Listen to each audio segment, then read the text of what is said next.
Orange பழத்தை நேரா 3 orange பழம் சாப்பிட்டீங்கன்னா 18 கிராம் ஃபைபர் கிடைக்கும். அதே 3 ஆரஞ்சு பழத்தை பிழிஞ்சு ஜூஸ் எடுத்து ஃபில்டர் பண்ணி அந்த ஜூஸை குடிச்சேன்னா வெறும் 4 கிராம் தான் கிடைக்கும் ஃபைபர். ஒரு நாளைக்கு தேவை 21 கிராம் ஃபைபர் 3 ஆரஞ்சுல கிடைச்சிடும். அந்த ஆரஞ்சு வேணாலும் கமலா ஆரஞ்சு வாங்கி சாப்பிடணும். அது போய் கடையில் போய் பெருசாக டென்னிஸ் பால் மாதிரி அடிக்கி வச்சிருக்கான்.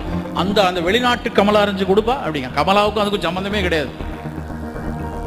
அது ஒரு மெரிடியன் ஃப்ரூட். அது எலுமிச்சம்பழத்துக்கும் திராட்சைக்கும் இடையில பிறந்தது. அது அதை போய் நம்ம வாங்கி குடி. அது வெளிநாட்டில் காலையில் அவங்க அந்த சாவர் ஜூஸ் குடிக்கிறது பழக்கம். அதுக்காக ஹைபிரிடைஸ் பண்ணி உருவாக்கப்பட்ட பழங்கள் தான் இங்கே ஆரஞ்சு பழமா அடுக்கி வச்சிருக்காங்க. கமலா பழம்னா லேசா ஒரு தொலியை லேசா கிழிச்சு ஒரு உதர்னா பழம் வெளியே விழுந்துரும். அவ்வளவு நார்ச்சத்து உள்ளது. தொலிக்கும் அதற்கும் இடைவெளி அவ்வளவு இருக்கும். அந்த பழம் 3 பழம் சாப்பிட்டா அது உடலுக்கு நல்லது.